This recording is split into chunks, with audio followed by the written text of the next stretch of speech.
ভাত কেন পারবে গিন্নি? কিন্তু আজ রাজসভায় পৌঁছতে দেরি হলে মহারাজ হয়তো আমার চাকরিটাই কেড়ে নেবেন। কেন রাজসভায় কি এমন মহা কাজ আছে আজ? সে আমি বলতে পারবো না, তবে মহারাজ সকলকে ঠিক সময়ে রাজসভায় হাজির থাকতে বলেছেন। আমি চললাম গিন্নি। দুগা দুগা দুগা দুগা দুগা দুগা। সকলেই এসে গেছো দেখছি। এখন গোপাল এলেই আলোচনা শুরু করা যেতে পারে। গোপাল এলেই নয় মহারাজ, আপনার গোপাল এসেই গেছে। বাহ বাহ বাহ, খুব ভালো। তাহলে তো এবার আলোচনা শুরু করা যেতেই পারে। হ্যাঁ মহারাজ, শুরু করুন। আসলে ব্যাপারটা হচ্ছে কি, কদিন বাদেই তো দোল পূর্ণিমা। হ্যাঁ মহারাজ, ঠিক 5 দিন বাদে। বুঝলে, আমার বড় ইচ্ছে যে এবারে দোল পূর্ণিমাটা একটু অন্যভাবে উদযাপন করা। মানে তোমরা সকলে সস্ত্রী ওই দিন রাজবাড়িতে আসবে, সকলে একসঙ্গে রং টং খেলা যাবে, তারপর প্রসাদের খিচুড়ি খাওয়া। কি তোমরা রাজি তো? আমরা তো রাজি, কিন্তু আমাদের ঘরণীরা কি রং মাখতে রাজি হবে? রাজি হবে না মানে? রাজি না হলে বুঝিয়ে সুঝিয়ে তাদের রাজি করাতে হবে। এই সভাকবি রাজি করাতে পারবে তো? আমার সঙ্গে করে আরই আমার বউ চলে গেছে বাপের বাড়ি। কি কথাই শোনালি, বউ চলে গেছে বাপের বাড়ি? কেন কেন? বউয়ের সাথে ঝগড়া হয় কেন? কি করব মহারাজ, সে যে বড় অবুঝ। থাক থাক, আর ব্যাখ্যা দেওয়ার দরকার নেই। রাজবৈদ্য, আগে আগে সে যে ওই বাতের ব্যথায় বড্ড কাহিল। হ্যাঁ কি বললে? বুদ্ধির বউ বাতের ব্যথায় কাহিল? এই এই তুমি কেমন বৈদ্য হে? নিজের বউয়ের বাতের ব্যথা সরাতে পারো না? কি করব মহারাজ, আসলে বড্ড ওই পুরানো ব্যথা তো, মানে আমার বিয়েরও ওই আগে থেকে। গরমকালে একটু ভালো থাকলেও শীতকালে বড় কাহিল হয়ে পড়ে। বাতের ব্যথা খুবই বেদনাদায়ক। উঠতে গেলে লাঠি, বসতে গেলে মাটি। ব্যথা ব্যথা, কত ব্যথা। তাহলে আর কি করা যাবে? মাঝখান থেকে দুটো বউ বাদ পড়লো। দুটো নয় মহারাজ, দুটো নয়, 3টে। মানে আমার বউকেও বাদের খাতায় ধরে রাখতে হবে। আগামীকাল সেও দোল পূর্ণিমা উপলক্ষে বাপের বাড়ি চলে যাচ্ছে। ওখানেও তো খুব বড় করে দোল উৎসব হয় কিনা। মানে বাহ বাহ বাহ বাহ বাহ, এ তো এক এক করে অনেক বই বাদ পড়েছে। তা সেনাপতি, তোমার? ইয়ে মানে হ্যাঁ আমি তাকে বোঝাবার চেষ্টা করব মহারাজ, নিশ্চয়ই করব। কিন্তু সে যে বড্ড লাজুক মহারাজ, ওই টপ করে ওই ঘরের বাইরে বেরোতেই চায় না। কি করি বলুন? তার মানে ধরে রাখতে হবে সেও বাদ। বাকি রইল গোপালের বউ, মন্ত্রীর বউ আর তোমাদের মহারাজ। ঠিক আছে, মানে এই তিনজনকে নিয়েই দোল খেলা হবে। সেরেছে, আমার গিন্নি তো কোনোদিনই রং মাখতে চায় না। কি গোপাল, আরে বিড়বিড় করে কি বলছো? না মানে কিছুই বলছি না মহারাজ। আর কিছু বললেও আমি কিন্তু শুনছি। মোদ্দা কথা, তোমার আর মন্ত্রীর বউকে ওই দিন আমি রাজবাড়িতে দেখতে চাই, ব্যাস। না না না না না, ও তুমি যতই বলো না কেন, এতদিন যখন রং মাখিনি তখন এবারও রং মাখতে পারবো না, এই বলে দিলাম। হ্যাঁ, কেন রং মাখতে পারবে না কেন? পারবো না তো পারবো না, ব্যাস। বলি তখন অল্প বয়স ছিল, যখন আমার ছিপ ছিপে চেহারা ছিল, তখন তো কোনোদিন রং মাখাতে চাওনি। কি করব, আসলে তখন যে রঙের বড্ড দাম ছিল আর রোজগারও ছিল খুব কম। এখন বুঝি রঙের দাম কমে গেছে? না মানে রঙের দাম না কমলেও রোজগার তো কিছু বেড়েছে। আর সব থেকে বড় কথা হলো, রং কিনতে তো আর পয়সা লাগছে না, সব খরচ তো মহারাজের। তাহলে তুমি গিয়ে রং মেখে এসো, আমাকে আর এর মধ্যে টেনো না। হ্যাঁ, আহা, সামান্য রং মাখা নিয়ে এত চড়ছো কেন বলো তো? মনে রাখবে, এটা মহারাজের আদেশ। তুমি মহারাজের কাছে চাকরি করো, তাই মহারাজের আদেশ মানতে তুমি বাধ্য। আমি কিন্তু বাধ্য নই। হ্যাঁ, যা ছেলে, এতে দেখছি আচ্ছা গো। গো হলে গো, তবে একবার যখন রং খেলবো না বলেছি, তখন মরে গেলেও খেলবো না। আরে তুমি রং খেলতে না গেলে আমার যে চাকরি থাকবে না। গেলে যাবে, তাতে আমার কি? এতদিন তো শুনে এসেছি নারী হলো সহনশীল, বুঝতার। কিন্তু তুমি তো দেখছি একেবারে উল্টো। হ্যাঁ, আমি উল্টো। আমি হলাম সেই নারী যার আরেক নাম শক্তি। বুঝতে পেরেছি, তুমি শক্তি হলে আমি হলাম সহ্য শক্তি। তবে রে, হ্যাঁ, ওরে বাবা, শক্তি যে আবার রুদ্র শক্তি হয়ে মারতে আসছে। কি বলছো কি রানী, তুমি রং খেলবে না? না খেলবো না গতবার রং খেলে সারা গায়ে এরকম ঘামাচির মতো কি সব বেরিয়েছিল। সে কতবার বেরিয়েছিল বলে এবারেও যে বেরোবে তার কোনো কথা আছে না। ওসব কথা জেনে আমার কাজ নেই, মোদ্দা কথা এবার আমি রং খেলবো না। এই দেখো, এইদিকে গোপাল আর মন্ত্রীর বউ তোমার সঙ্গে রং খেলতে আসবে, তা তুমি যদি না খেলো সেটা কি ভালো দেখাবে? আমাকে না জিজ্ঞেস করে আপনি ওদের আসতে বললেন কেন? তা তুমি যে খেলবে না সেটা আমি কি করে বুঝবো? তা এখন বুঝলেন তো, ওদের বারণ করে দিন। ও সব আমি পারবো না, আমি হলাম এ রাজ্যের রাজা, কথার খেলাপ করা আমার মানায় না। ভদ্রলোকের এক কথা, ব্যাস। তাহলে যা পারেন তাই করুন। ওহ, তোমার সাহস তো কম নয়, আমার মুখের ওপর জুম করে না করে দিলে। হ্যাঁ করে দিলাম, কারণ দোলের দিন ভূতের মতো রং মাখতে কোনো দিন আমার ভালো লাগে না। গো, সারা গা জুড়ে শুধু লাল বাদুড়ের রং, দুদিন ধরে ঘষিয়ে ঘষিয়ে সেই রং তুলু। এই শোনো, অত হ্যাপা আমার পোষাবে না। হ্যাঁ কি বলছো কি? রানীমা রং খেলবে, আর তার থেকেও বড় কথা, গোপাল যদি তার বউকে নিয়ে হাজির হয় তাহলে তো গোপালের কাছে আমি হেরে যাব। এই তো তুমি উঠতে বসতে খেতে শুতে গোপালের কাছে হেরে বসে থাকো, নতুন করে আরেকবার হারলে ক্ষতি কি? কি আবার আমার মুখের উপর এত বড় কথা বললে? দেখো দেখো, এরকম অবাধ্যতা করলে না, আমি কিন্তু তোমাকে বাপের বাড়ি বসিয়ে দিয়ে আসবো। সে তুমি যা ইচ্ছে করতে পারো, আমি রং খেলবো না, এই আমার শেষ কথা, ব্যাস। এ তো দেখছি ভবি ভোলবার নয়। হ্যাঁ, কি করি এখন? মহারাজকে গিয়ে কি বলবো? হ্যাঁ, ওহ, গিন্নির যা মেজাজ দেখলাম, তাতে তাকে দিয়ে রং খেলানোর থেকে বাঘের দুধ দুয়ে নিয়ে আসা অনেক সহজ দেখছি। দূর দূর, ভালো লাগে না। যাই, এখন মহারাজকে গিয়ে বলে আসি যে আমার গিন্নি রং খেলবে না।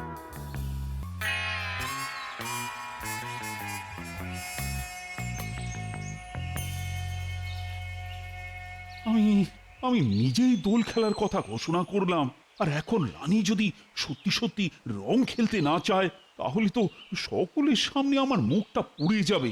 ও কি যে করি এখন, কি করি কি করি কি করে কথাটা সকলকে বলি? প্রণাম মহারাজ। হুম, মহারাজকে যেন খুব চিন্তিত দেখছি। কিছু কি হয়েছে মহারাজ? হয়েছে তোমার মাথা আর আমার মুখ। আপনার মাথা আর আমার মুন্ডু, কথাটা আমার মাথায় ঠিক ঢুকলো না মহারাজ।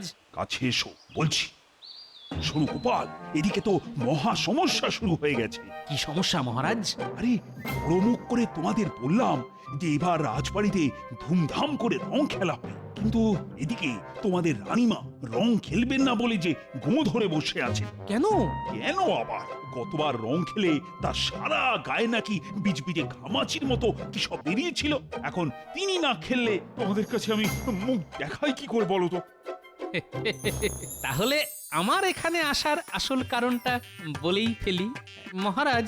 আমার গিন্নিও সাফ জানিয়ে দিয়েছে যে রং খেলবে না। তাহলে কি হবে? মন্ত্রীর বউ যদি রং খেলতে আসে তাহলে তো মন্ত্রীর সামনে আমাদের দুজনের মুখ পুড়ে একেবারে কালো হয়ে যাবে, আর ওই পশ্চাৎ মন্ত্রী চারিদিকে বলে বেড়াবে যে আমাদের বউয়েরা নাকি আমাদের কথাই শোনে না। আমার বউও কোনো কথা শুনতে চাইছে না মহারাজ, সে কোনোভাবেই গায়ে রং মাখবে না। বাবা, এই তো দেখছি সব শেয়ালের একরা। ঠিক আছে ঠিক আছে, ব্যাপারটা তাহলে আমার উপর ছেড়ে দিন। দেখবেন দোলের দিন সব শিয়ালই এক গামলায় রং মেখে হাবুডুবু খাবে। এই, এটা কি করে সম্ভব? একটু মাথা খেলিয়ে চিন্তা ভাবনা করে নিলে এই গোপাল ভাঁড়ের কাছে সবই সম্ভব। কিন্তু হাতে তো মাত্র কয়েকটা দিন। ও নিয়ে কোনো চিন্তা করবেন না, মাথা খেলাবো একদিন, কাজ করব একদিন, আর তারপর জোরদার হলি।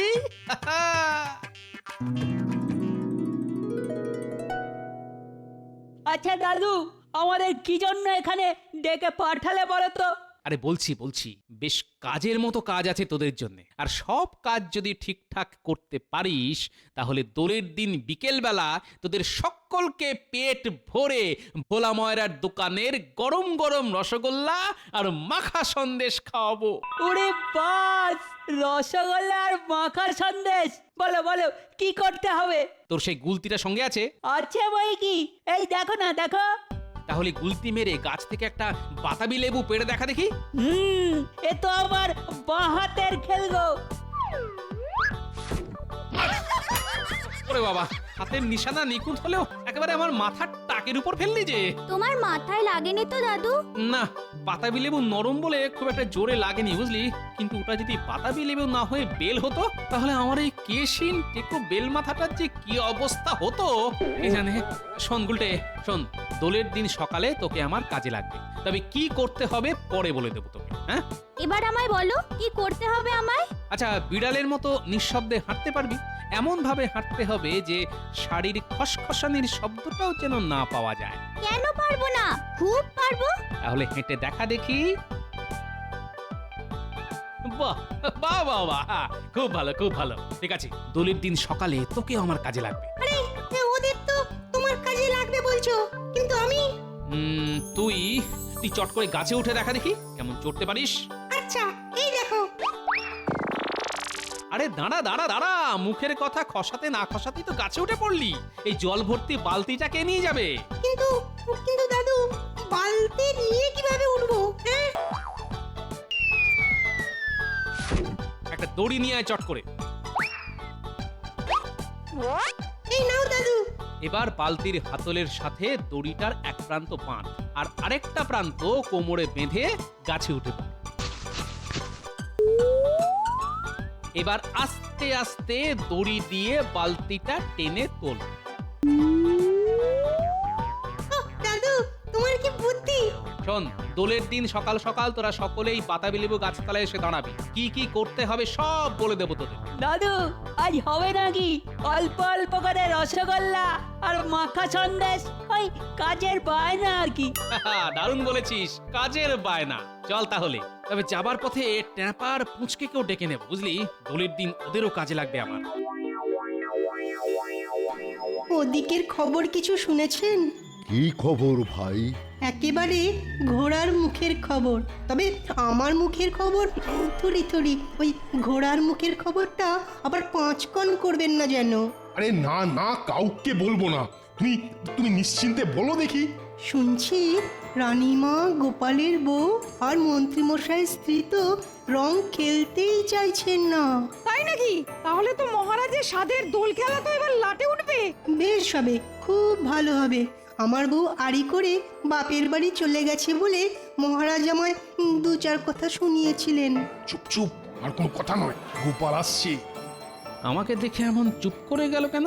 তার মানে বেটারা নিশ্চয়ই এখানে দাঁড়িয়ে কালকের দোল নিয়ে আলোচনা করছে। এই যে গোপাল, কোথায় যাচ্ছ? রাজবাড়ি। কেন ভাই? রাবড়ি খাবো বলে। ওমা, রাবড়ি! তো মহারাজ তো আমাদের বললেন না। রাস্তায় দাঁড়িয়ে গুজুর গুজুর ফুসুর ফুসুর করলে কি আর রাবড়ি খাওয়ার নেমন্তন্ন পাওয়া যায়? আমি চলি।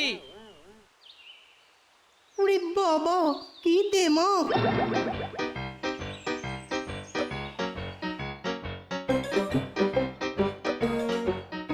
আরে গোপাল, আজ বাদে কাল দোল, তা বৌদির খেলার ব্যাপারে কি ব্যবস্থা করলি? এদিকে বলে কিনা চিন্তায় চিন্তায় আমার মাথার মধ্যেটা কেমন দপদপ দপদপ করছে।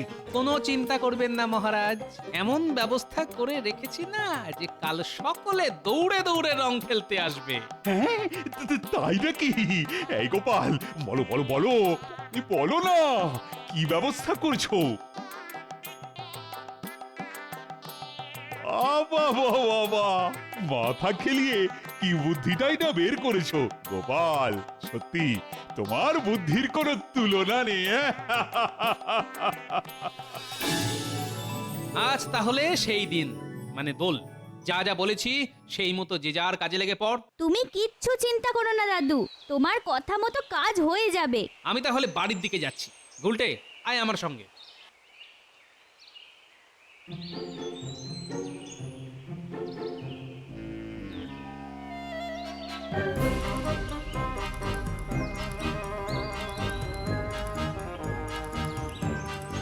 কিরে পুটি, আমার পেছনে এসে দাঁড়িয়ে আছিস কেন? না মানে ওই একটু ঠাকুরের প্রসাদ। প্রসাদ নেবার জন্য দাঁড়িয়ে আছিস? তা এত কুণ্ঠা করছিস কেন? নে হাত বাড়া, কপালে ছুঁয়ে মুখে দে। যাক বাবা, খুব জোর বেঁচে গেছি। মাথার চুলে পুরো রং ঢেলে দিয়েছি, বুঝতেই পারিনি। এবার তাহলে আমি আসি রানীমা। হ্যাঁ আয়, ভালো করে রং খেলিস তোরা। আমি যাই মহারাজের পায়ে এই আবির ছুঁয়ে প্রসাদ দিয়ে আসি।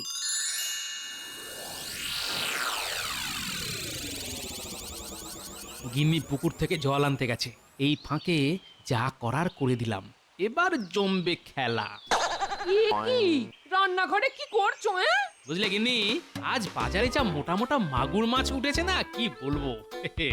তাই কটা মাগুর মাছ এনে তোমার ওই শিকের হাঁড়িতে জলে ডুবিয়ে তুলে রাখো। সর্বনাশ! একে কি করেছো তুমি? ওটাতে আমি তেঁতুল রাখি, আর ওই হাঁড়িতে তুমি মাগুর মাছ রেখেছো। এই নামাও নামাও, এক্ষুনি নামাও বলছি। ওসব নামাতে ফামাতে আমি পারবো না, নামাতে হলে তুমি নামাও। ও, এই এক বুড়ো জ্বালিয়ে পুড়িয়ে একেবারে শেষ করে দিল আমায়। এই এই এই এই এই মুখে এই কি পড়লো রে? কে ফাটালো হাঁড়ি? আমার বউ যে বাদুড়ের রঙে একেবারে মাখামাখি হয়ে গেল। তবে রে বদমাইশ বুড়ো, হ্যাঁ? দেখাচ্ছি মজা।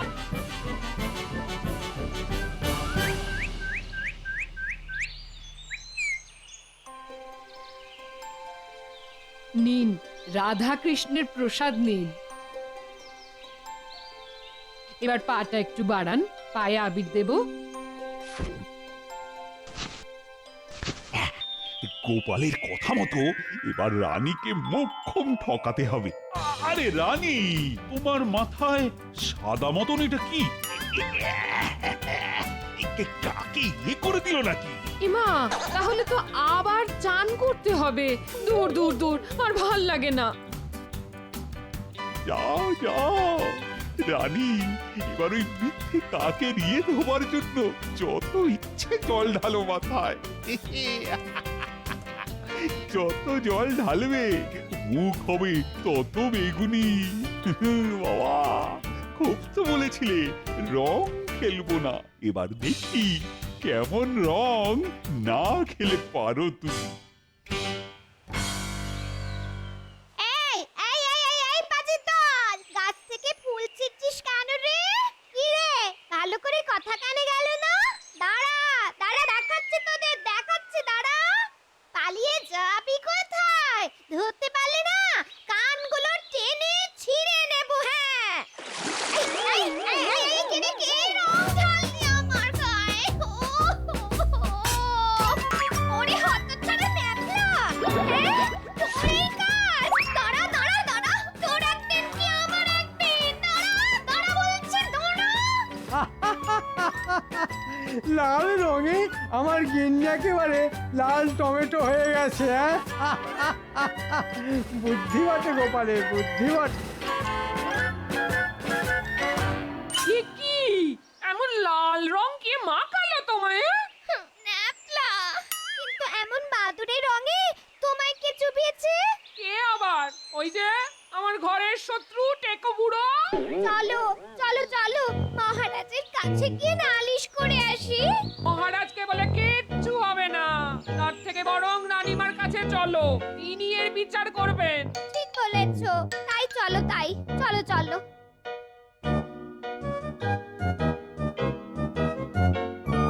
ও রানীমা, রানীমা, দয়া করে দরজাটা খুলুন। আমি এখন দরজা খোলার অবস্থায় নেই, দুদিন বাদে এসে দেখা করো। সে কথা বললে কি করে চলে রানীমা? আপনার আদরের গোপাল আমায় চাতুরি করে রং মাখিয়ে দিয়েছে। ন্যাপলা গাছের উপর থেকে আমার মাথায় রং ঢেলে দিয়েছে। তাহলে আমার অবস্থা দেখো। এ কি রানীমা, কালি ঝুলি মেখে আপনিও তো একসা। আপনার এই অবস্থা কে করলো? সেটা ঠিক বলতে পারবো না গো। তোমাদের মহারাজ বললেন আমার মাথায় নাকি কাকের ইয়ে।